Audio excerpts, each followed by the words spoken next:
आज हामी डिस्ट्रक्चरिङको बारेमा कुरा गरौँ। डिस्ट्रक्चरिङ भनेको एरे अथवा अब्जेक्टबाट त्यसभित्रको एलिमेन्ट्सहरूलाई एक्सट्र्याक्ट गर्ने एउटा टेक्निक हो। सो मसँग यहाँ एउटा अब्जेक्ट छ युजर भन्ने, जसको भित्र चाहिँ दुईवटा की छ, नेम र एज। अब मैले यो नेम र एजलाई एक्सेस गर्नु पऱ्यो भने म यसरी युजर डट नेम गरेर एक्सेस गर्छु अथवा युजर डट एज गरेर एक्सेस गर्छु।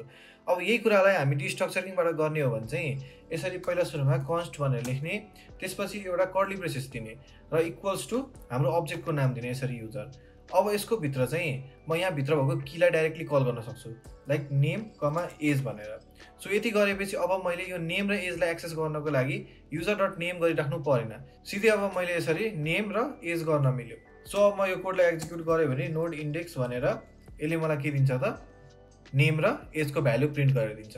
सो यो त भयो अब्जेक्टमा डिस्ट्रक्चरिङ कसरी गर्ने भनेर। सो यसरी नै हामी एरेमा पनि डिस्ट्रक्चरिङ गर्न सक्छौँ। सो म एउटा पहिला यहाँ एरे लिन्छु, कन्स्ट कलर्स भनेर। सो म यहाँ 3टा कलर हालिदिन्छु अहिलेलाई। सो मसँग यहाँ एउटा कलरको एरे छ। अब नर्मली हामी यो भित्रको एलिमेन्ट्सहरूलाई एक्सेस गर्नको लागि इन्डेक्स युज गर्छौँ, जस्तै कलर्स 0 भनेर रेड आउने भयो। तर यसैलाई हामी डिस्ट्रक्चरिङबाट गर्ने हो भने चाहिँ अघि जसरी नै पहिला सुरुमा एउटा कन्स्ट बनाउने र अब चाहिँ अब्जेक्ट नभइकन हाम्रो एरे हो, त्यही भएर बिग ब्र्याकेट राख्ने कर्ली ब्र्याकेटको ठाउँमा। सो त्यसपछि यहाँ हाम्रो एरेको नाम लेख्ने। अब अघि हामीले अब्जेक्टमा डिस्ट्रक्चरिङ गर्दाखेरि अब्जेक्टको भित्रको कीहरू राखेको थियौँ, तर अब यो एरेको कन्डिसनमा की नभइकन हामीसँग अब इन्डेक्स छ।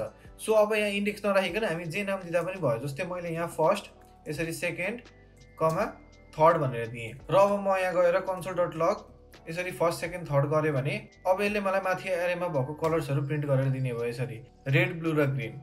डिस्ट्रक्चरिङ युज गर्यो भने हाम्रो कोड सानो र क्लिन हुन्छ। त्यति मात्र नभएर हामी डट अपरेटर युज नगरिकन डाइरेक्टली एलिमेन्ट्सहरूलाई एक्सेस गर्न सक्छौँ। र रियाक्टमा हुक्स र प्रप्स युज गर्नको लागि यो डिस्ट्रक्चरिङ धेरै नै इम्पोर्टेन्ट छ।